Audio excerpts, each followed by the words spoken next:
pleasure to welcome you all to this evening of Kitab, the book launch series, where today there shall be the book launch of the book The Battle of Belonging, written by Dr. Shashi Tharoor. Kitab is an initiative of Prabha Foundation. Today's launch is in collaboration with the LF Book Company. Prabha Foundation, instituted in the year 2000, is a registered public charitable trust.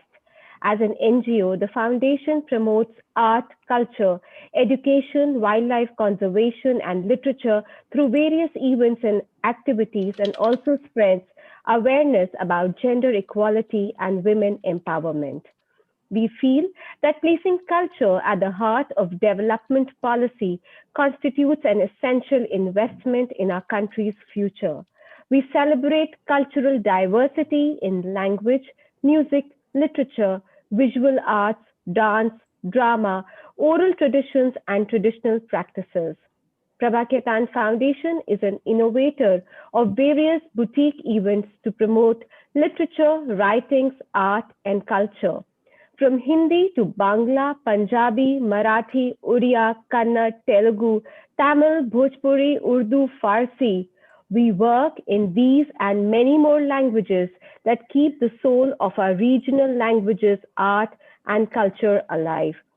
Today, for this book launch, we have with us Sri Hamid Ansari Sahab, Honorable former Vice President of India, Dr. Farooque Abdullah Sahab, former Chief Minister of Jammu and Kashmir and Chairman of Jammu and Kashmir National Conference, Mr. Pavan Verma Sahab, author, diplomat, and former Member of Parliament, the Rajya Sabha, Professor Makar Paranjape Sahab, who is currently the Director at the Indian Institute of Advanced Study, Shimla, Mr. David Davidkar, Publisher and Managing Director of Aleph Book Company, and our very own, the author of this book, Dr. Shashi Tharoor.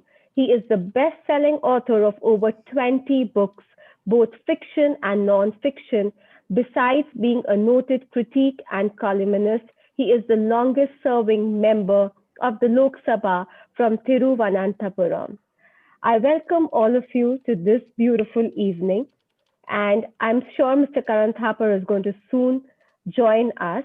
But now, may I request Honorable former Vice President Sri Hamid Ansari Sahab to release the book, and at the same time, may I request Dr. Farooque Abdullah ji, Mr. Pavan Verma ji, Professor Makar Paranjape ji, and Mr. David Davidkar, along with Dr. Shashi Tharoor ji, to hold up their books too.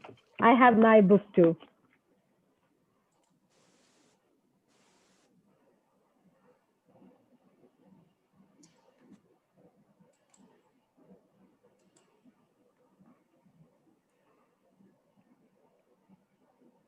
Thank you very much. We've got it all. But it is already launched. There it is. The ribbon can be put away, and the book is all there for those who have not read it. Now, may I request Honorable former Vice President, Mr. Hamid Ansari Sahab, to speak a few words.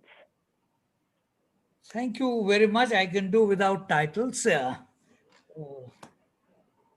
Apra Kuchal ji, Dr.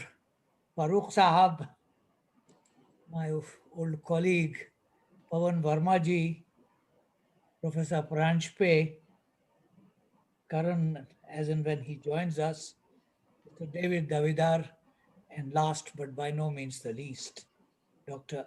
Shashi Tharoor. Where shall I begin? Here is a passionate plea for an ideal of India, an India that was taken for granted by a generation and now is seemingly engendered by overt and covert ideas and ideologies that seek to segment it on imagined criteria of us and them.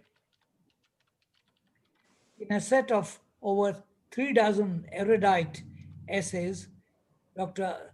Shashi Tharoor has dilated on the essential ingredients of Indianness as understood in the freedom struggle and in the subsequent 7 decades of the Republic of India. He concludes by urging the youth to revert to the core values of the Constitution and to its diversity. I found the essays on identity and patriotism particularly enlightening, as also the last section of the book on reclaiming India's soul. Shashi's conclusion that, and I quote him, a Hindu Rashtra will end up dividing India, unquote, is disturbing. His preference for a liberal, democratic India rooted in inclusive civic nationalism is clearly to be preferred. The focus of the book is on the core values of Indian polity and on their systematic subvention in recent years.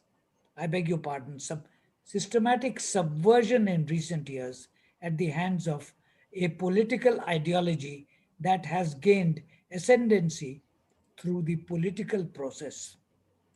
Hitherto, our core values were summed up as an existential reality of a plural society, a democratic polity, and a secular state structure. These were accepted in the freedom movement, they were incorporated in the Constitution, and encapsulated in the preamble of the Constitution. The plurality of our society is evident from the sociological evidence of 4,635 communities, 78% of whom are not only linguistic and cultural but also social categories. Every fifth Indian belongs to a recognized religious minority. The human diversities are both spatial and hierarchical, and they seek recognition. It is this diverse mass that a new ideology is seeking to homogenize, supposedly on the basis of a faith premised on an imaginary history. As an ancient land, the diversity and complexity of India and of the historical process was well reflected in Raghupati Rai Firaq's Urdu couplet Sarzamine Hind par अफलाक के आलम के फिराक कारवां आते गए हिंदुस्तान बनता गया. We do not know who the original inhabitants of this vast landscape were, who could claim primacy over others. Gulwakarji, of all people, has depicted Iran as the Arya Bhumi to describe the land of the origin of the Aryans. The routes of subsequent arrivals can be similarly traced. None were original, all became ingredients. The pretensions of a common origin and of an original faith have no basis in facts. And yet, in a short space of 4 years, India has made a very long journey. It has traveled from its founding vision of civic nationalism to a new political imagery of cultural nationalism. that appears to be firmly embedded in the public realm. I have a set of three questions for which I seek answers. One, why has this happened? Two, why has a plural society with a long tradition of accommodation of diversity reflected in the Constitution decided to abandon it in favor of a unilateral and distorted reading of its own past? And thirdly, why is it attempting to rewrite the history of its own freedom struggle and of the values enshrined in it?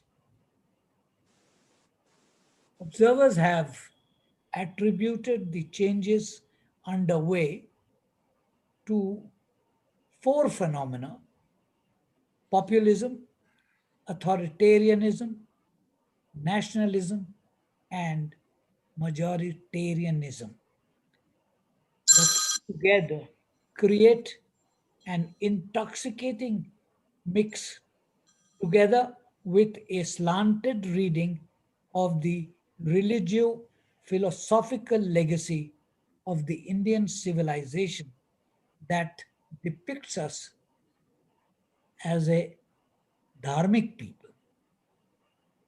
But does this also lead us to practice intolerance towards fellow citizens and abandon fraternity and social cohesion?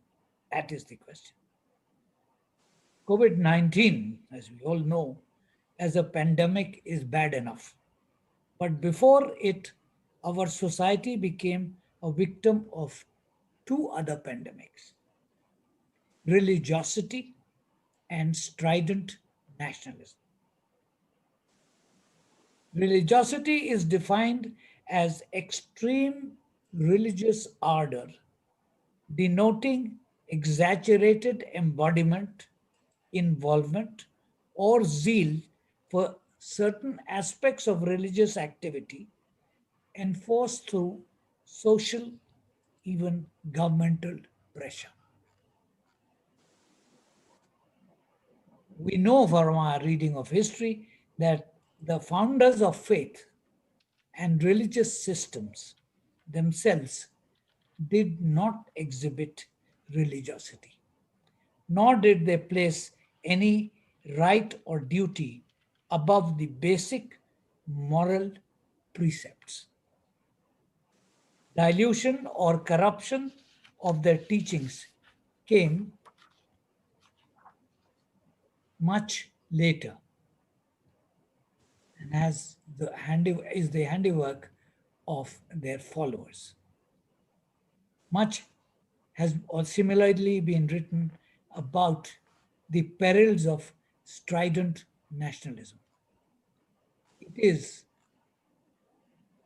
been called an ideological poison that has no hesitation in transcending and transgressing individual rights. Record the world over shows that it at times takes the form of hatred as a tonic that inspires vengeance as mass ideology. Some of it is can be witnessed even in our own land. Decades earlier, Rabindranath Tagore had called nationalism a great menace, described, and he described it as one of the most powerful aesthetics that man has invented. He had expressed himself against the idolatry of the nation. Similarly, Albert Einstein considered it an infantile disease. As against this, patriotism is a much more positive concept. Dr. Tharoor has written about it. It is defensive both militarily and culturally. It inspires noble sentiments but must not be allowed to run amok, since in that condition it tramples on the very values that the country seeks to defend. To overcome this conceptual distortion to which we are being subjected, we are in urgent need of proclaiming a new triad. One, religion is not politics. Two, religiosity is not religion. And three, that peace, harmony, and happiness can emanate only from adherence to principles of justice in human dealings, with in human dealings with each other at the individual and the group levels, whether they be local groups, national groups, or international groups. This book's analysis is comprehensive, yet it stops short of suggesting a doable recipe of correcting the shortfalls.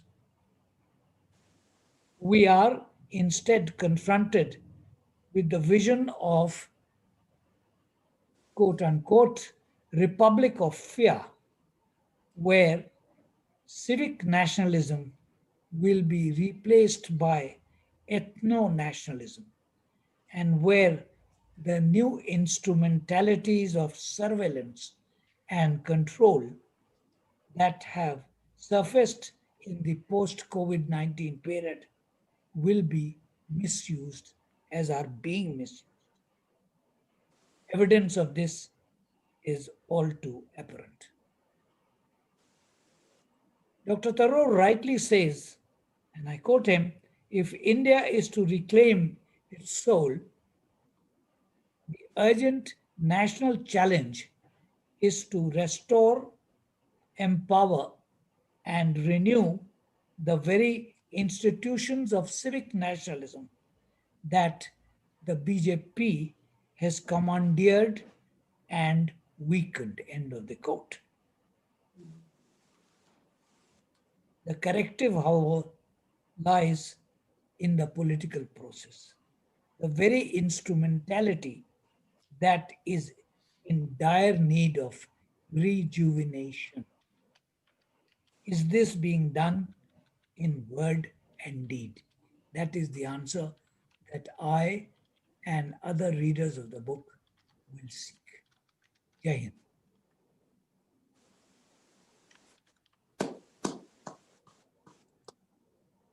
Thank you so very, very much, Hamid. Thank you. That's kind. Sorry, I'll back to you. I just want to thank you. Thank you. Thank you so very much, Hamid Ansari Sahab. That was wonderful. Now, may I request Mr. David Davidkar of LF Book Company to give his speech. Thank you. Thank you for those illuminating words, Honorable Chief Guest, Mr. Hamid Ansari. I'm going to be very brief because I'm as anxious as everybody else who is tuned in to listen to our distinguished participants. So I'd like to start by talking briefly about the subject of the book. Our nationalism, our patriotism, and more technical things like citizenship and legal and fundamental rights are bred in the bone, or become ours if we can't claim them as our birthright when we become naturalized citizens of this great country. But what does nationalism actually mean? Dr. Hamid Ansari told us a bit about it. But I mean, there are many, many conflicting definitions and ideas of nationalism. And what about patriotism? And is there a right sort of nationalism and a wrong sort of nationalism? Is the wrong sort of nationalism anti-nationalism? There are facile and ill-informed answers to these questions. And in this demotic age, with the spread of social media, these are in the ascendant. Anyone can vent or express an opinion without knowing very much about the subject they are being expressive about. And when it comes to concepts like nationalism and patriotism that are central to our very lives as Indians and sentient beings, naturally, there is much dangerous nonsense that is being disseminated. This is why I hope every Indian, whether he or she agrees with Dr. Tharoor's point of view or not, reads The Battle of Belonging, because it is a remarkably learned and, even more importantly, even-handed and lucid study of these foundational ideas, concepts, and national values. It is of crucial importance to define nationalism and patriotism precisely, and over the centuries, many of the world's most aware writers, thinkers, philosophers, statesmen, and scholars have tried to do so. The book looks at all the extent credible theories that have been put out to date to give us a really clear-eyed view of what nationalism and patriotism are, what could be construed as anti-national, splittist, seditious, and so on. As I've said, if every ill-informed commentator would only read this book, I suspect they would be rather shamefaced about the opinions they hold dear. I could go on for much longer about all the gifts this book has to give, but I'm going to wind up because, as I said at the outset, I'm anxious to hear from our participants. But I would like to say one final thing. I have been a publisher for over 30 years, in the course of which I've published several thousand books. Some of these have been good, some bad, some mediocre, some great. In a very select category, there were books I would deem essential, books that most people who wish to be ill-informed, intellectually stimulated, and fulfilled would wish to read. Such books naturally are very rare and constitute less than 1% of books that are published around the world every year. When I first read The Battle of Belonging in manuscript, I decided to add another category to my method of cataloging books.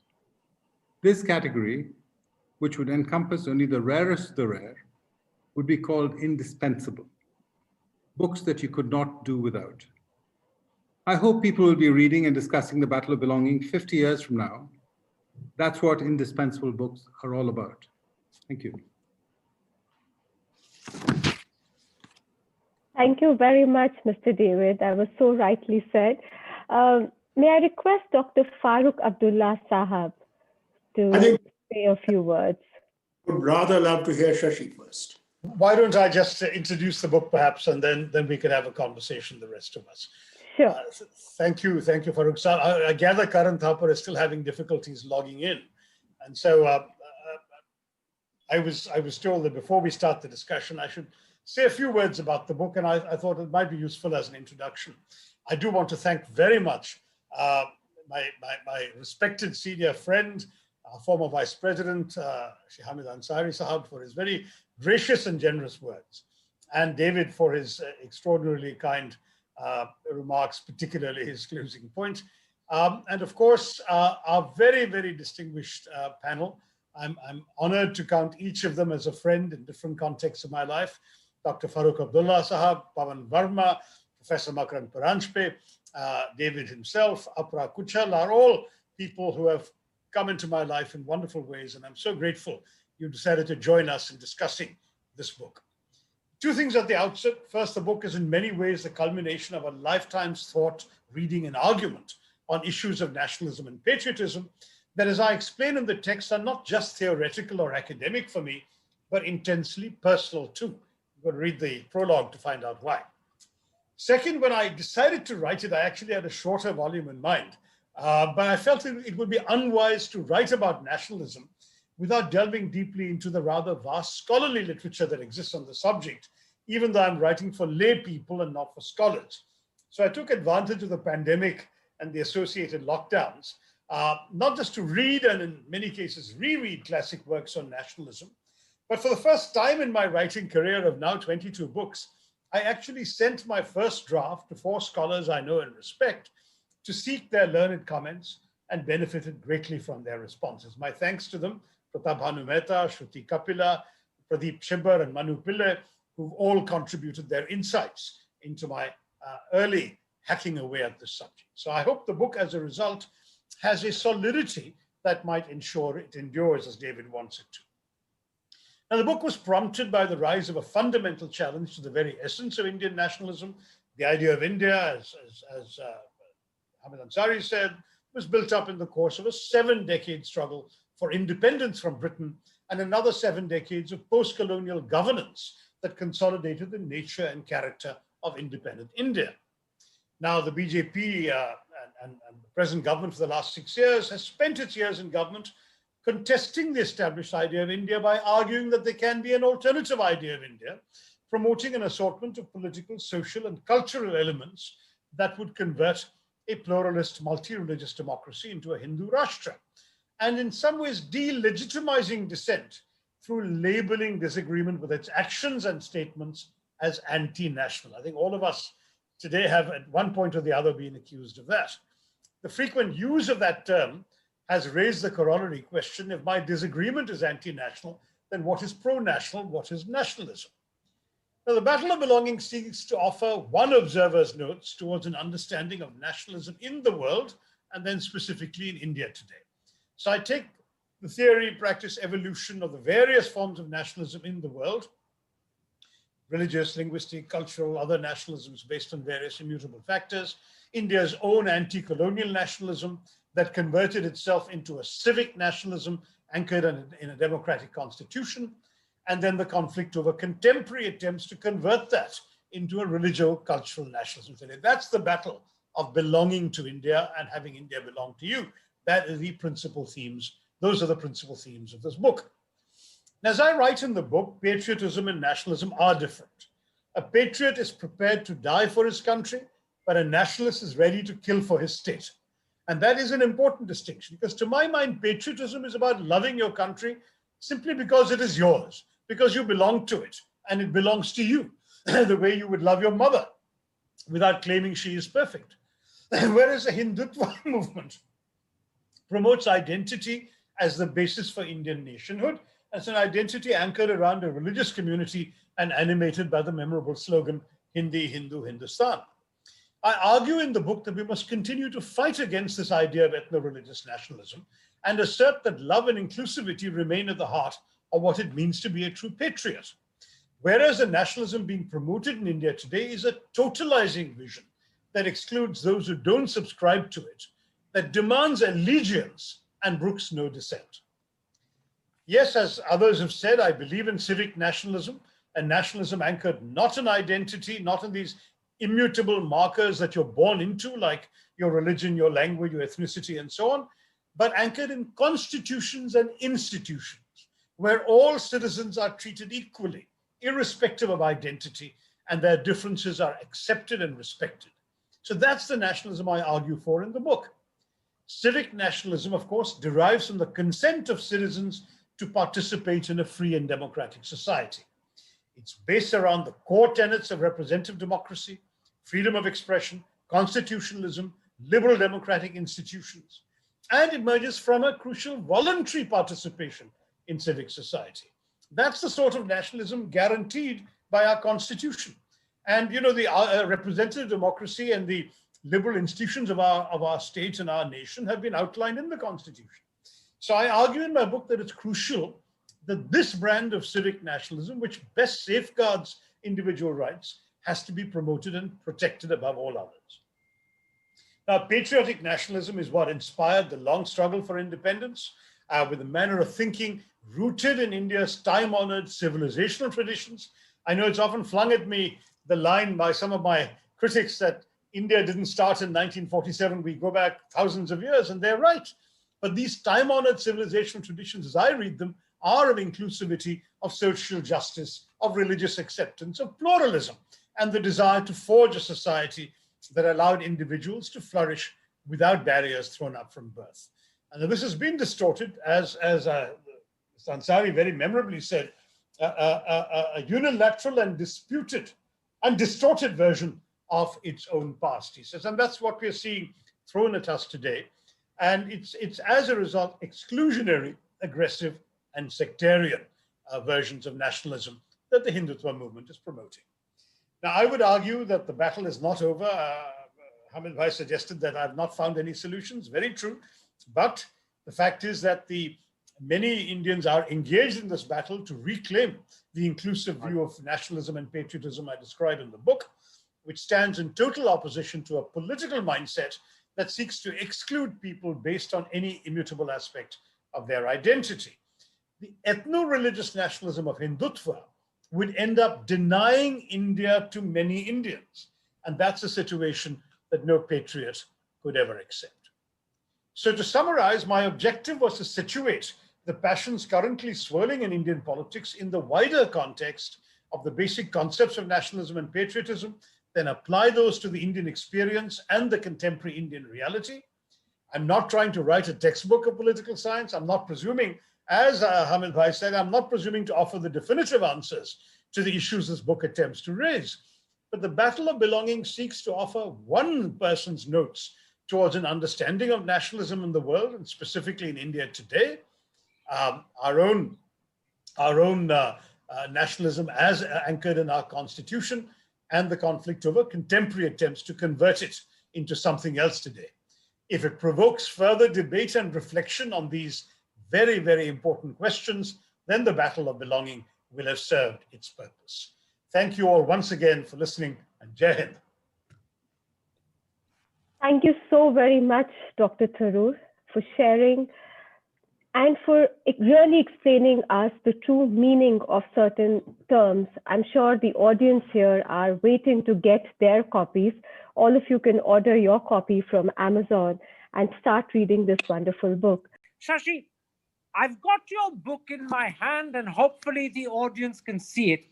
And I noticed that on the back cover, it asks the question, are some Indians more Indian than others? And this book, in a very credible sense, is an answer to that question. But what I want to ask you is this: what put that question into your head, and why is it an important question to answer?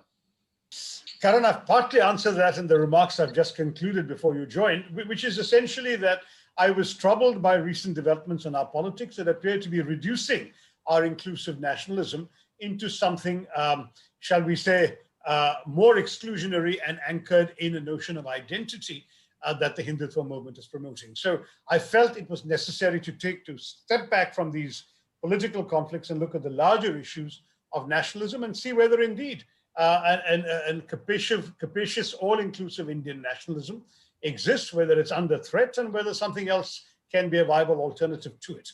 I should mention, Karan, that the others have not yet spoken. So I've already, Dr. Ansari made a wonderful speech opening the book. David Davidkar spoke briefly. I've introduced the book. And now we really do invite you to turn to the others, Dr. Farooque Abdullah, Pavan Verma, and Professor Paranjape, to also chip in before I rejoin your interrogation. It was purely out of politeness, dear Shashi, that I asked you the first question. Please don't worry. I'm happy not to ask you anymore. I missed everything that's happened up till now because your wonderful publishers kept sending me a link that wouldn't open. But at last, we've got over that obstacle. So let me proceed. Dr. Abdullah, there is a view that those who support the BJP or its ideology of Hindutva consider themselves more truly Indian than people who oppose the BJP and oppose Hindutva. As someone who's an opponent of the BJP and an opponent of Hindutva, how do you respond to this view? Karan, I'd like to first greet all of those who are on the panel and then say, Mazhab nahi sikhata, aapas mein bair rakhna, Hindi hai, hum watan hai, Hindustan hamara. I have grown in British India and lived in what I would call free India, democratic India, India for all. When we had the opportunity of joining Pakistan in 47, it was my father and the others who felt that two-nation theory is not for us. Hindus and Muslims are not different, or Sikhs and Christians. We're all human beings. And thus, we chose Gandhi's India, Nehru's India, India that belonged to all of us, every one of us. Whatever your language, your region, your religion, your beliefs, it was for all. That's how I felt till this government came in. They think that only Hindu can be an Indian and all the others who are there cannot be Indians. They're second-class citizens. This I'm never going to accept to my dying day. I believe this is for all of us. This is our motherland. We grew in it. We have educated in it. We have developed in it. Our families are here. Our ancestors are buried here. This is as good for me as a Hindu. I remember once in a school, I was studying in 10th class, and I went to a Hindu home. The friend invited me to a meal, and a Brahmin Hindu. When I entered that, their space where they cook is supposed to be center centorum. And when the mother got this food out, she put the choki inside for the son and for me outside. I immediately jumped in. She said, Trahi Bhagwanta, what have you done? I said, Mom, tell me, how is he different? Has he not the same eyes? Has he not the same hands? Is he not the same as I am? What is the difference? You believe in praying this side, I believe in this side, but we are human beings. We have the same place, the heart, the lungs, everything. How is the difference? Mother accepted it and said, I was wrong.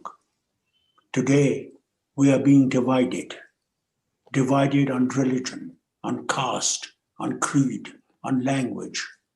Are we making a strong India?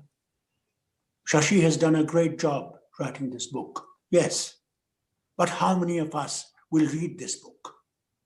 How many of us are going to get out of the propaganda that is being spread today in every place, in every inch, to divide us? Is this going to make the difference? But I must tell you one thing. Tyrants come and tyrants go. Nations continue to survive. And I am confident this nation will survive. These dividers will go. For whatever one may be. As a doctor, I'll tell you one instance.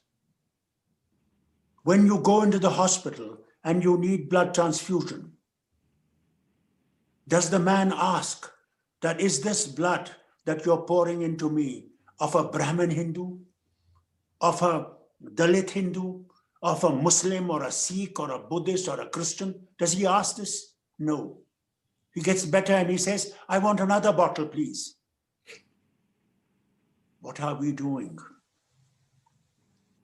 We are trying to kill the very essence of India. I wish Gandhi would be alive and Nehru would be alive to see this India that they and millions fought, died in Kalapani and God knows how many places. They didn't think in 1857 that you're a Hindu, you're a Muslim, you're a Sikh. They fought against the tyrants, unitedly. They fought against the British all the time. Did they think at that time that I'm a Hindu, therefore I can't be like this? I'm a Muslim, I can't be like this? No, the goal was nation. Nation. Nation for all of us, equal. You may be majority, you may be minority, but you are all one. It is that what keeps us going. I have nothing in common with a man who lives in Tamil Nadu or Shashi's Kerala. He has nothing in common with me. Our food, our tongue, the language we speak, the clothes we wear, the temperatures we face and the temperatures they face. But what unites us? That is the question. Our thinking that we can live only together and only together we'll advance. Together our future will grow and our nation will become stronger and stronger. Not stronger because we have an army, navy, or air force. Stronger because we are human and we believe that humanity has to survive, and that is how we have to grow. Shashi, unless we do that, look at Parliament today. You can't ask questions. You can't get answers. Where is that debate? That was the essence of the Parliament, of our Constitution. Where is that gone? I remember when I first went to Parliament in 80, and I looked at where Nehru used to sit. And I used to say to myself, how privileged I am that I am in this house to build not Kashmir, but to build India. Because with India, I'll grow. With India, I will live. Is this that India? Is this Gandhi's India? Is this Nehru's India? Is this Azad's India? What are we doing? How are you different? Just because you pray to a different way of God. Is that different? We still love our motherland. To us, this is important. And without this, we cannot survive.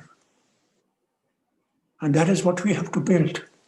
We have to fight against those forces that divide us on religion, on caste and creed and language. And we will fight. Okay. And after us will fight. And we will build that nation for which it was made free from the British. And inshallah, we will succeed. Dr. Paranjape, in contrast to what you've heard from Dr. Abdullah a moment ago, there is a view that comes out strongly in Shashi's book and also in Shashi's interviews about his book, that the BJP defines itself in the belief that true Indians are Hindus, the others are not true in that sense. They don't belong, they aren't intrinsically of this country. But there's a further point he also makes in his book, that the BJP as a result has started to contest the idea of India that emerged out of the independence struggle and that got crystallized over the first 70 years of independence. Do you accept this view of the BJP, that it doesn't accept non-Hindus as true Indians and that it wants to change the idea of India that we've all grown up with and accepted as the right one? Thank you, Karan. It's wonderful to be on this distinguished panel. And the previous speakers have been very eloquent. I've been very moved listening to them. I wanted to talk a bit about the book, because I'm not a politician professionally or otherwise. And I must say, I can't claim to speak on behalf of the BJP to either defend or oppose what they say. But respecting your question, I'll take up the latter part of it. I agree that the idea of India is highly contested today. And the Nehruvian consensus with which many of us grew up is now probably crumbled to dust. But if you give me just 2 minutes or 1 minute, I want to talk a little bit about the book, because as a fellow writer, as a reader of books, as someone who loves books, loves ideas, I want to acknowledge what makes this book special, if you permit. Of course, go ahead. Thank you. So first of all, Shashi, this is one of your best books. It's passionate, it's moving. And if others are listening in, I would say, start with the prologue. It's a wonderful introduction to the book. And it talks about this problem of belonging, someone born in London who, for all practical purposes, could have got British nationality or at least a passport and avoided long lines and lots of fees, who passionately refuses and remains an Indian, as he calls himself a congenitally, proud Indian, and then takes up cudgels on behalf of refugees. And, it really problematizes this whole question of belonging. I loved your story about this man, your colleague in chapter 4, The Prism of Identity, Omar Bakhet, who's displaced from Eritrea, becomes a Swiss citizen, is fluent in Swiss, and then agrees to meet a fellow, not Swiss, Swede, and agrees to meet him beneath a clock. And this very white Swedish guy passes him by for 15 minutes without asking Was it you I was supposed to meet? And really the question is, who is a Swede? Who is a Briton? Who is an Indian? And I completely agree with you and Farooque Saab and Dr. Hamid Ansari. Nobody can say they're more Indian than others. And certainly as a Hindu, I'd certainly not support anybody who says I'm more Hindu than you, for this reason or that reason. I think that Orwellian phrase is itself meant to question, such hierarchies. But if you permit, I want to argue with you, Shashi, if you don't mind, and I want to now jump to your epilogue just for a minute. And then you say on page 405, this book has been a paean to an India where it does not matter what religion you practice, what language you speak, what caste you were born into, what color your skin is, and a celebration of a civic nationalism that affirms, etc. Now, what India are you talking about, Shashi? I mean, I was born in this country, and there's never a part of India where it doesn't matter where you were born, what your religion is, what your language is, what community you belong to. And I was forced to confront this in a variety of ways. I was born in Gujarat. I was fluent in Gujarati. I still am. But I was never accepted as a Gujarati. I was always told that, look, you were born in Gujarat, but you're a Maharashtrian, okay?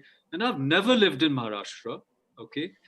And then I grew up in Bangalore. I went to Bishop Cotton School there. And, one day, as is the tradition in my family, I was, put through this Upanayanam ceremony about which I knew nothing. I came to school and we stripped down for PT in our, vests. And our PT teacher, Mr. Brown, he saw my Punal or Upanayanam, the sacred thread.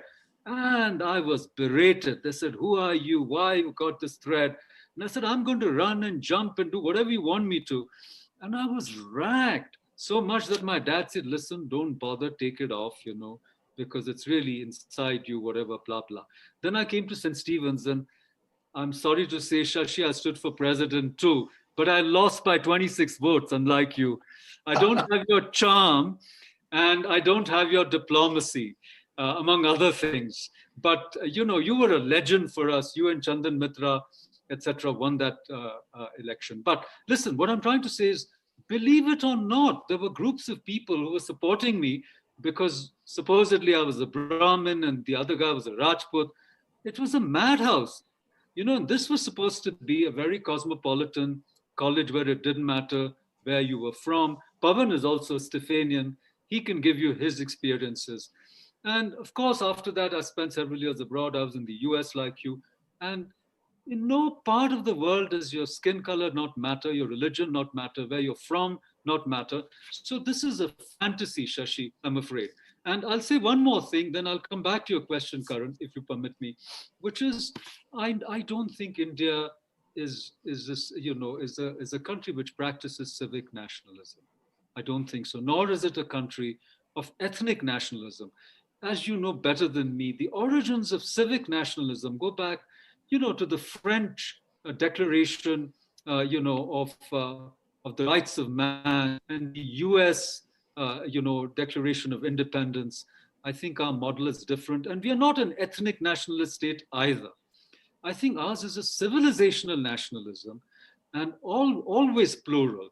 Now, the last point I want to make, coming back to Karan, is that the people I know on the other side, that is in the BJP side, the Hindutva side, the RSS side, and I know a lot of them, I talk to them, they tell me it's your lot, it's the Congresses and others who have been dividing India with fake secularism, fake socialism, fake equality, because, there are so many hoops and loops. And if you look at the, merit lists of any university, or even when you want to hire somebody, it's a madhouse. Vivekananda, coming to Kerala, said, this is a lunatic asylum. When I sit on selection committees, I think it's a lunatic asylum. There's a general list, there's an OBC list, there's an SC list, there's an ST list, there's a PH list, there's a, all kinds of lists, backward points, forward points. What kind of civic nationalism is it? Where is the social contract? So I think we are a completely different kettle of fish. And frankly, the last thing I wanted to say, with due respect to, Dr. Farooque Abdullah, you can't exclude the millions of people who have voted, for the BJP, who support, Modi and others. You can't say that, look, these people are people of inferior or unripe cognition. We know the right idea of India. They are deeply mistaken. And we are a small elite, rooted cosmopolitans. We will teach you, what the right idea of India is. So I'll conclude, Karan, by coming back to your question. I absolutely agree that the idea of India is highly and hotly contested today. And I think, if you ask me, I think there are many ideas of India. And if Shashi stands for a plural and open, idea of India, then it shouldn't delegitimate something which has a lot of support. We can certainly critique it, but I don't think either Hindutva nationalism or the idea of India, of BJP, which includes cultural nationalism, I completely agree, can be delegitimated, can be branded as either inauthentic, false, and then simply dismissed out of hand. I don't think that will do. What we need, and why I like your book, and I go back to what David is saying, and by the way, I want to congratulate you, David. You've not lost it. I think you're one of our best publishers. More power to you, more power to Aleph. But what I like about your book, Shashi, is I hope it's going to open up serious debates, and people from both sides can really engage with your book. It's very well researched, beautifully written. And once again, thank you, Karan, for this opportunity. Thank you. Pavan, let's concentrate for a bit on that central thought of an idea for India. Shashi believes that the idea of India that we inherited from the independence struggle that was crystallized during the first 70 years of independence is immutable. But I want to ask you, is the idea of India really immutable? After all, the idea of America, enshrined in the American Constitution of 1789, is very different to the country America is today. Surely, similarly, the idea of India can evolve, it can change with time. Or do you disagree with that? Thank you, Karan. And let me join the others, Shashi, in congratulating you. I've been a reader of many of your books, and I think this is a very important one, the cerebral energy you have invested in propagating and projecting a point of view which I think is very relevant today. And so I want to congratulate you and David. If I may say so, some of the issues you have raised are very central to the reality as we see it. I will come to Karan's question about the idea of India just after this, because I think Hindu extremism and its sense of exclusion is antithetical to our notion as a modern republic, quite apart from the fact that much of this bigotry is rooted in ignorance of Hinduism, which we also need to correct. And if Hinduism itself is understood for some of the principles that are its essence, then we will not see such a conflict necessarily between what the Constitution guarantees and what some of our civilizational legacy is. But having said that, all religious extremes are bad, including Islamic fundamentalism, which I notice you don't speak about in your book at all. And if there are sanctuaries for it in any parts of India, I think they should be equally the focus of your attack, so that the book does not appear to be, in this respect, in any sense one-sided, although I appreciate your belief that perhaps one is the bigger problem because it's in power, it's got a bigger political backing, it consists of the majority, etc. But I think that even-handedness should remain in our minds for those who want to fight religious extremism. Secondly, I really cannot understand what is civic nationalism. For a country which goes back to the dawn of time and whose civilizational legacy is something we find it very difficult to ignore, even though it may not be blemishless, and which has certainly contributed that to any idea of India that we may have more recently formed. What is this sanitized notion called civic nationalism, which privileges a recent constitution as it should be, but posits it against any unwarranted cultural infusions as though that was the intent of our constitution makers? I don't believe it was. If, for instance, and I say this often, when you've written on Hinduism, I have written on Hinduism, if in the Upanishads they say Ekam Satya Vipraha Bahuda Vadanti, the truth is one, wise people call it by different names. If they say Udara Charitanam Vasudhaiv Kutumbakam, Ano Bhadra Kritavo Yantu Vishwata, let good thoughts flow to me on all directions. And if even some of this thinking as part of our overall civilizational legacy has contributed for our constitution makers to what the idea of India should be, why do we need to devise a term called civic nationalism, as though countries' nationalisms are necessarily the drafting of a constitution and nothing to do, especially with the cultural legacy, especially for countries which have been civilizations for as many as 5,000 years. I can speak to you separately also on this, but I don't think we should make that contrast. Secondly, this differentiation between nationalism and patriotism, Shashi, and I see it entirely why you make it, and I understand the context, because the use of nationalism or even of patriotism, where it becomes a weapon to literally test how much patriotism you are capable of, as against the monopoly that I hold, is wrong. But essentially, the difference between nationalism and patriotism, to my mind, unless they become distortions, is an intellectual quibble. Patriotism and nationalism, if they don't become xenophobia and chauvinism, are two sides of the same coin. Countries are proud of the fact that they have patriots and a sense of nationalism. So I believe that to make that distinction between the two, notwithstanding what Rabindranath Tagore wrote, I think it's something that we can debate and discuss, but I certainly don't necessarily make that distinction.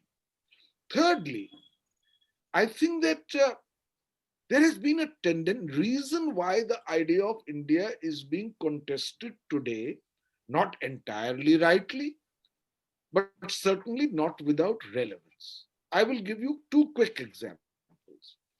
There is a feeling, for instance, that if you go back to the foundational years of our civilization, ancient India, and I can quote to you some reflex secularists who react in this manner. If you go back to study it, to understand it, not necessarily to eulogize it, you are an instrument of Hindu revivalism. And it has become part of the established diktat of secularism that history also must be interpreted in certain categories in order to fit into the definition of acceptable secularism as some people see it. I believe that's wrong. And it has created some of its own backlash.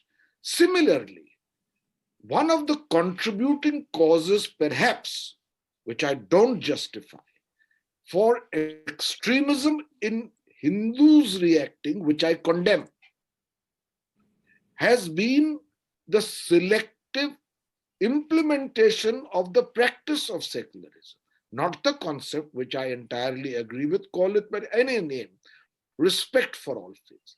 But there has been, in the name of secularism, the distortion of secularism, which I believe, even though it had at one time the backing of the establishment, and now that establishment is out of power, is being questioned. And we need to have that debate. I've written about it extensively in my most recent column in the Times of India, which mentioned your book as a very important contribution to carry this debate forward with substance, argues it. But there are many people today who are taking elements of what constitutes that idea of India and examining them again. Why did Mahatma Gandhi support the Khilafat movement? It's a question people ask. For a long time, they didn't, because Mahatma Gandhi's intentions were always good, but we need to see what its consequences were. Why did, for instance, Jawaharlal Nehru, for whom you have a lot of respect, and so do I, in fact, his picture is behind me on television, whenever I come on television, why did he write to Dr. Rajendra Prasad that do not go for the inauguration of the renovated Somnath temple, which was destroyed with some degree of brutal vigor, as was much of the civilization that preceded the coming of Turkic foreign invaders? We are not excavating the past for creating present-day acrimony. That is the past. But if there are people who ask why Jawaharlal Nehru said, in the pursuit of secularism, for Dr. Rajendra Prasad not to go for this, we have a reason to ask, which I also believe should be discussed when we speak of belonging. Because I don't believe that if he went for that function, he would cease to be secular. Respect for all faiths is what we have learned from Mahatma Gandhi's example, is not in contradiction with being immersed in faiths and respecting all of them genuinely. Not a withdrawal from religion, but an immersion, if necessarily, as Mahatma Gandhi did, into spirituality in order to derive the inference that respect for all faiths. So why did that happen? Then again, for the pursuit of secularism, why was the personal law of the Hindus changed, and why was it not done for other communities? Now, for a long time, these questions, which are uncomfortable, were never raised. And so the idea of India remained uncontested. They are being raised now. We need to answer them in order to tackle those who are questioning them in deleterious ways, in harmful ways, in injurious ways, for political ends, in order to destroy the unity of India as a republic. But people must answer these questions. Why was the Shah Banu case judgment overruled by an ordinary? These are questions you are familiar with. We all face them in our life. To what extent has secularism become the appeasement of minorities for vote bank politics as against genuinely doing more for the minorities? And how much has, for instance, for whatever we accuse the BJP, which is extremist elements among the right wing, what has been the complicity of secular parties in this kind of politics? In a country which is so predominantly, overwhelmingly, numerically Hindu, if the Ram temple is built finally after a Supreme Court judgment, I'm not saying that the judgment is right or wrong, whether it should have happened or not happened. I condemn the demolition of Babri Masjid, but in the birthplace of Ram, which Hindus believe in, because religion is also a matter of faith, finally a temple is to be constructed on the basis of a Supreme Court judgment. Why do I hear then some secularists saying that it is the death of secularism? Now, these questions are uncomfortable, but they are part of the contested framework of the idea of India, which we must take on board. So I believe that your book is an exceptionally important contribution to carry this debate forward. And while I respect the passion with which you argued and agree with most of your ideas, we need to take this debate forward.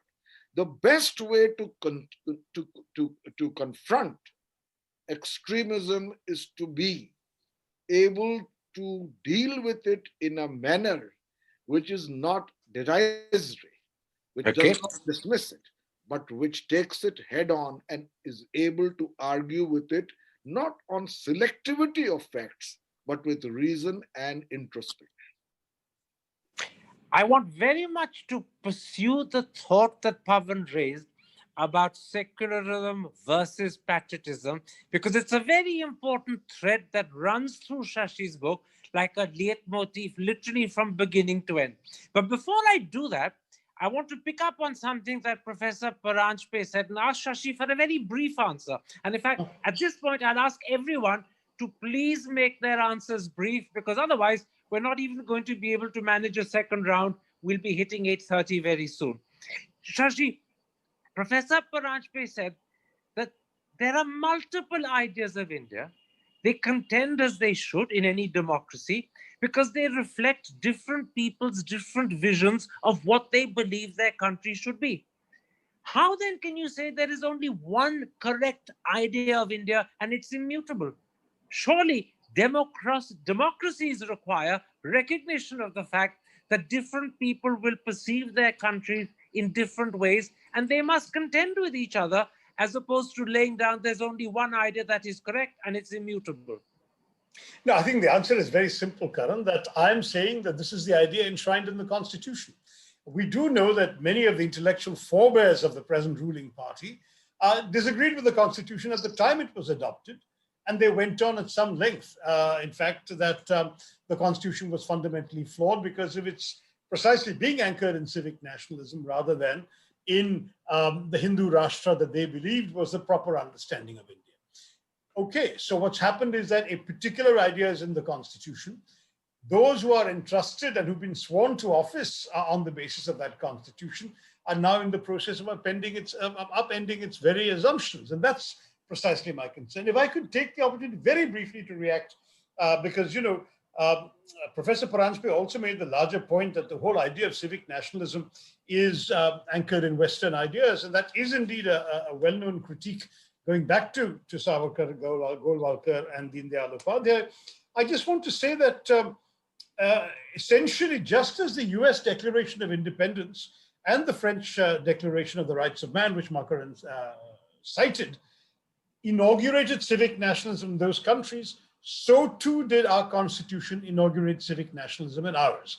It basically said it didn't matter whether you were Hindu or not, what caste you were, what language you spoke, which part of the country you lived in, what color your skin was. If you subscribed to the ideals of the Constitution and the Indian state, you were Indian and you had equal rights as everyone else, including the right to persuade others to change their religion, for example, which is something which is very much in the Constitution. Now, there are people who don't like those provisions, who don't like freedom of religion or particularly freedom to propagate and convert and so on. We're seeing a pushback against all of that. But as a description of what we have today, since the Constitution established it as a nationalism of institutions, practices, and processes that everyone can equally subscribe to, that is civic nationalism. That's why that also comes back to Pavan's question as to why I've used that term. Shashi, don't answer everyone because we can't have a discussion. That was the only question. Let me bring in your guests because they are waiting. Dr. Abdullah, let's move on beyond the questioning of an idea of India to the issue that Pavan Verma raised about nationalism versus patriotism. As I said, this is a thread that runs right through Shashi's book, and it's crystal clear that Shashi approves of patriotism.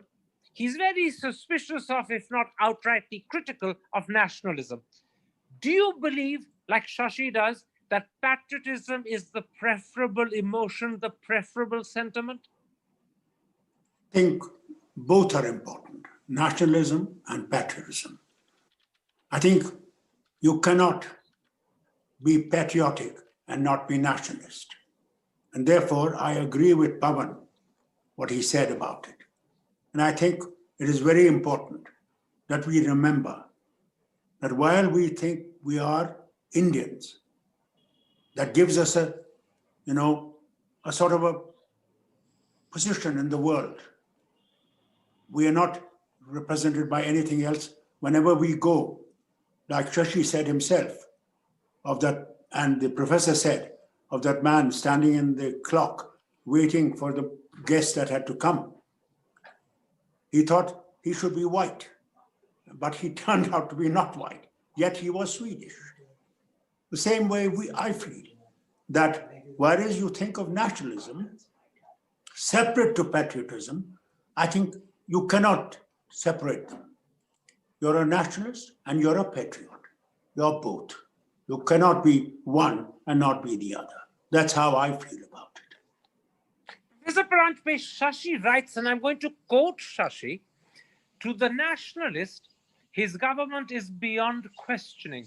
It's always right.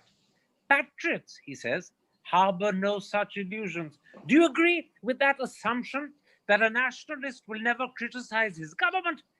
That patriots, however, have no compunction doing so. Do you accept that distinction between the two, or do you think this is a construct that is one created by Shashi himself? No, I think Shashi has definitely put the thing in his ways, but my own belief is that a nationalist can also criticize the government where they are wrong. That is, If he's a civic nationalist, he can. nationalism is for me.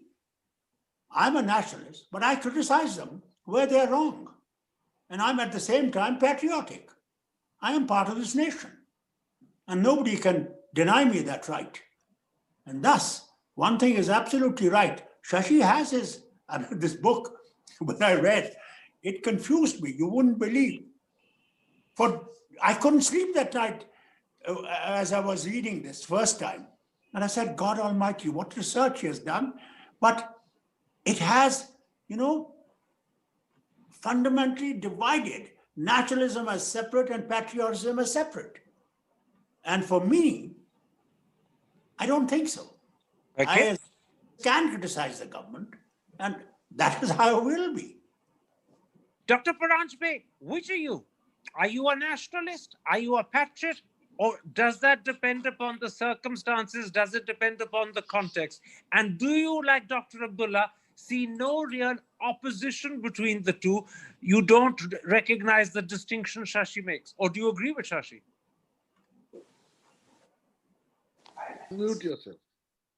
Dr. Paranjape, have we lost you? No, unmute yourself. Who? Me? You on mute.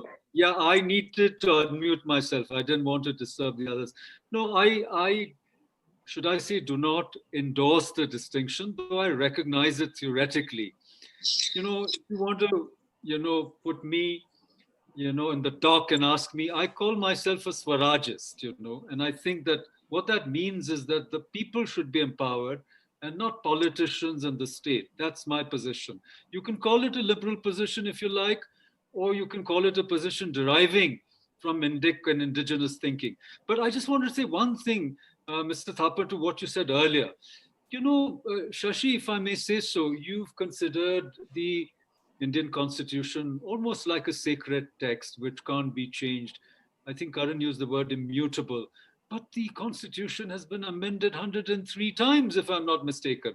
And how about the 42nd Amendment, which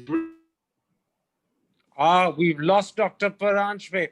But let me add to what he was saying. I assume that would have been a point he'd have made had he stayed with us, that in fact the very first amendment of the Constitution, as argued in a brilliant recently published book by Tripur Daman Singh, actually almost changed the very character of the Constitution. It demolished the freedom of speech and expression that we believe was guaranteed. And more importantly, it did it because a temporary parliament, not an elected parliament, and a one-house parliament, not a two-house parliament, chose to interpret its powers in such a way to amend the Constitution.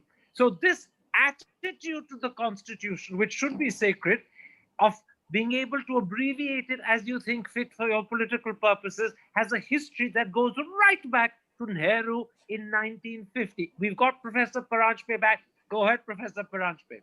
Precisely, that's exactly what I was saying. We were a sovereign democratic republic, and by the 42nd Amendment, pushed through during the emergency, we suddenly became a socialist, secular, in addition to being a sovereign democratic republic. Tell me, who believes in common property? We believe in individual property. We are not socialists by any stretch of the imagination. So we are living a lie. We're living a hypocrisy. And similarly, let's not kid ourselves. All our politics is based on caste calculations, linguistic, calculus, and religion and caste. And with due respect to Farooque Abdullah Saab, I mean, if you're all equal, why can't I buy a piece of land in Srinagar, which is one of the most beautiful parts of India? For that matter, I can't even buy it in Himachal. I can buy an apartment, but I can't buy a piece of land, etc. So let's not kid ourselves. I think there is a carapace that we like to uphold or hold up to the world, but our daily realities in India are far more complicated. Okay. We are living in a state of constant, I don't want to call it duplicity, but we live in two different worlds, like hathi ke daant hote hain dikhane ke aur chabane ke. Okay, So that's beautiful. Yeah, I just want to, let's not virtue signal. The last thing I want to say about Shashi is that he's against, politicizing Hinduism to an extent. I agree, but he politicizes Hinduism in the opposite direction than the ruling party and says, look, mine is the authentic type. So he's still politicizing it, only for the opposite reasons. Pavan, let's come back to that debate that you started that I want to pursue between nationalism and patriotism. Shashi's book makes it crystal clear that Shashi believes that patriotism is the more laudable of the two sentiments. He's actually critical of nationalism.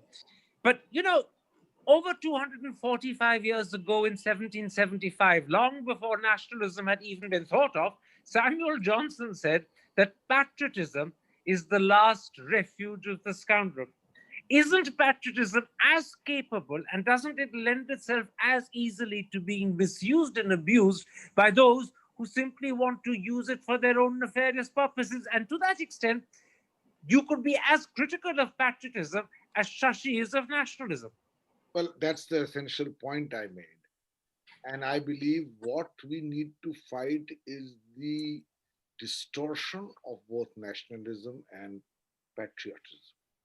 That is essential, because that leads, as I said, to its two concurrent consequences: xenophobia and chauvinism, aggression and violence, division in society. We need to see test your patriotism as against mine, and to use nationalism to deflect the attention of people from the real problems and to stifle dissent and debate, which are essential traditions of our civilizational legacy, which again Shashi tries to somehow bypass. And again, I come back to him. I spoke about the civilizational legacies of the past, but Ghalib Farooq Saab said, "Hum muwahid hai, hamara kesh hai tarke rasum, millatein jab mit gayi azai ma ho gayi." Now, is this Sufi tradition part of the tradition that went into the making of our constitution, whose implicit and express injunction is respect for all faiths, or not? When Thiruvalluvar wrote. So I just say that, we must, in response to what is obviously extremism of any kind, we must never lose balance in jettisoning from our collective memory so much that is valuable and which is contributing to the idea of India which you laud. In this context, Dr. Abdullah, let's come to that slogan that is both well known and now politically rather contentious, Bharat Mata Ki Jai. You once famously chanted it. I want to ask you a slightly different one. Is it unpatriotic to refuse to say Bharat Mata Ki Jai, or does that give too much importance to a simple slogan? I think one of the things, Karan, that you should know, it should come from you. I mean, from person himself. It shouldn't be forced onto you. What they're trying to do, they're trying to force onto you. They're saying, you have to say it. And if you don't say it, another slogan they say about Ram. Now, for God's sake, why are you wanting to thrust something which should emerge from you yourself? When you thrust something, everything has equal and opposite reaction. Newton's third law of motion. That's why I say it should emerge from you. That love should be there for this land, for your motherland. It has not to be forced. What they're trying to do is to force something. I don't disagree.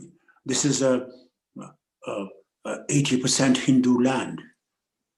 But what was Ram saying? Gandhi always said Ram Raj. Ram Raj didn't mean that you will ignore the others.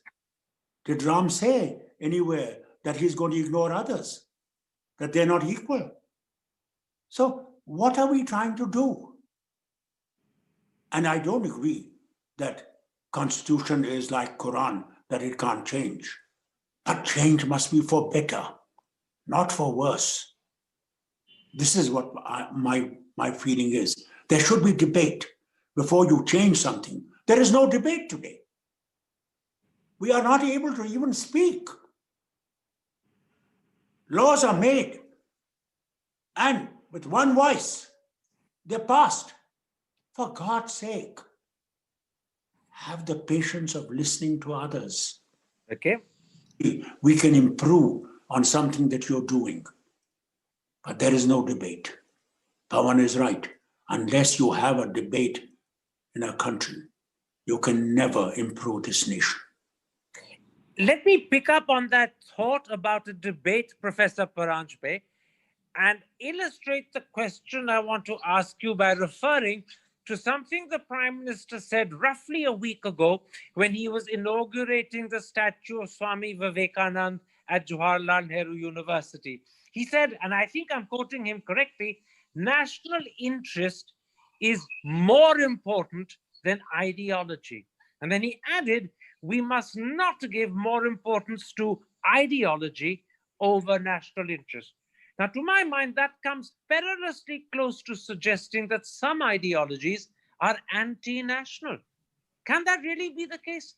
Can some ways of thinking be anti-national, or are they simply ways of thinking you disagree with, which is very different to being anti-national? Well, can I just say that I heard that speech to an... Oh dear, we've lost you again. We've lost you again. Shashi, briefly, will you step in and answer that question? And hopefully, I think his answer would be more interesting because obviously you know where I come from. Let me answer though the comments and criticisms very interestingly made by the three other speakers. No, don't do that because you're disrupting the discussion, because don't take it to a different subject altogether. I want to stick to this subject. So no, don't answer the obviously, I mean, my simple answer is that nationalism and the national interest will emerge in a democracy from a contention of arguments and ideas within it, some of which are based on ideology. And it's out of the clash of ideologies that a democracy chooses by which principles and which policies it wishes to be actually governed. So if you defining national interest is defined by the nationals of the country. And they will do it in a democracy through the processes, the institutions, the parliament, and so on, that actually put the government in power to defend those interests. You cannot delegitimize those who disagree with you by saying that national interest is more important than ideology. That's putting a conclusion, as it were, ahead of the premises. The premises are that we'll all contribute to ideological views. Let me put that point made by Shashi like this to you, Pavan Verma. I would say that one's ideology determines what you identify as national interest. And it follows that different ideologies will reflect upon and see national interest in different ways. However, the Prime Minister is actually saying virtually the opposite. He's saying that I think national interest should determine what your ideology is. In other words, if your ideology is not in accordance with and does not further national interest, then it is an illegitimate ideology to have. Can I just jump in? I'm sorry, I must have lost my connection. But see, I've lived on that campus, and I actually, technically, I'm still a JNU professor on deputation. But I can tell you there are extreme left ideologies which certainly do not believe in, a democratic nation such as India.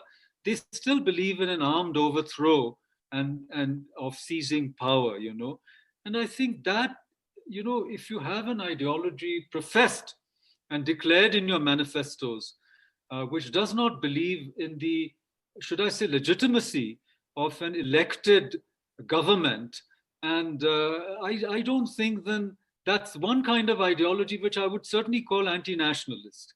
But all others, no. I mean, once you accept that here's the framework, we elect our leaders, and I'll tell you the paradox that somebody who's won with, of 8,000 students in JNU, technically, if you got 1,200 votes to win an election of the, JNU Students' Union, and then you say that the Prime Minister is not legitimate because I've won with 800 votes, I think it's ridiculous. I think they're living in a balloon. They're living in a fool's paradise. Very quickly, Pavan, you've clearly heard Professor Paranjape say that there are ideologies that he believes in his mind are anti-national, particularly the ones he defined as left-wing ideologies that don't even believe in democracy, that want to overthrow the state. Do you, and I'm repeating that question, agree with the Prime Minister that national interest must determine the ideology you espouse? Or do you accept what Shashi said, that whatever your ideology, it will determine how you see the national interest? No, let me say that the term anti-national is being bandied about today with an alacrity which is most disturbing. All our foundational texts are dialogues. The Upanishad is a dialogue. In Hinduism, I'm saying. The Bhagavad Gita is a dialogue. Finally, Krishna tells Arjun, look, this is what I think. Go ahead and do what you wish to. The Brahma Sutra is a dialogue. You put down the opponent's point of view before you come to any conclusion. We are a dialogic civilization, and this whole tendency for the foot soldiers who are usually ignorant, or certainly their aggression is in direct correspondence to their ignorance. Okay. They use anti-nationalism or sedition or betraying national interest with a felicity which is most alarming. But I will say this for a nation, and again I will go back to one of the concepts of dharma as it was in India, that there are many types of dharmic duties, but one of them is called apadharma. What you do in moments of total dire contingency or crisis for a nation, a foreign invasion, or a war, where then temporarily you close the internal divisions temporarily. Okay. In order to face a common enemy. But that should not become an excuse or a pretense to permanently claim a monopoly on the dialogue and considers anyone else who disagrees to be anti-national. That is the question, really. Okay. Before. We're going to have to end there. I'm afraid I've got a message from our publishers and organizers to say that we need to write off. And I want to therefore use this moment to thank everyone on the panel for a fascinating discussion. And I want to add one little note. Pavan says all our books, the Upanishads, the Gita, are dialogues. And the thought that occurred to me was, thank God the Kama Sutra is not a dialogue. It is actually. Is it? Oh dear, how very sad. Interesting dialogue. Okay, in the spirit of dialogue, one sentence from me, which is that every one of the very useful criticisms and comments made by the other panelists. Every one of them has been addressed in the book without exception, from the number of amendments to the Constitution to the distinctions between patriotism and everything else. And as far as civilization is concerned, Pavan and Makar, I have an entire chapter on Indic civilization. But my argument is, of course, that Indic civilization itself has evolved. It's not the pristine civilization of 3,000 years ago. So I just want to say all of this is there.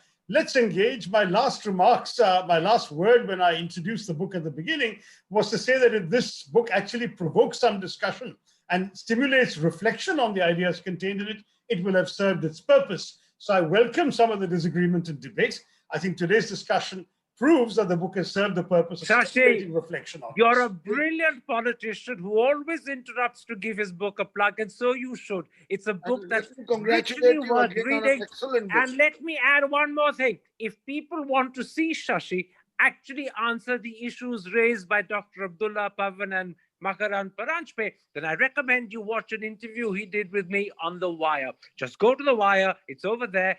Shashi in particular talking about all the issues that we've raised today. And my thanks now to everyone for joining us this evening. Take care. Thank you, Mr. Karan Thapar. Thank you so very much, all of you. Is India's notion of civic nationalism dead? Has nationalism been militarized? Are patriots and nationalists the same? I'm sure this book has raised many questions and forced us to wake up, act, and have serious debates now. I, on behalf of Prabha Khaitan Foundation and LF Book Company, thank our distinguished guests, Shri Hamid Ansari Sahab, Dr. Farooque Abdullah Sahab, Mr. Pavan Verma ji, Professor Makar Paranjape ji, Mr. Karan Thapar ji, Mr. David Davidkar ji, and of course the author, Dr. Shashi Tharoor ji. I'd also like to thank our audience for your time and for being a part of this virtual book release event, Kitab. You can all order your copies today and enjoy reading this wonderful book. Kitab is an endeavor of Prabha Khaitan Foundation to guide and push people towards book, thus making them more book-minded. Thank you so very much, all of you. Thank you all. Thank you. Thank you. Thank you. Good luck, Shashi. Thanks, Farooque. Wait Thank you. your next book. Great. Thank you, Shashi. Thanks, Pavan. Thank you, Makaran. Thank you, Karan.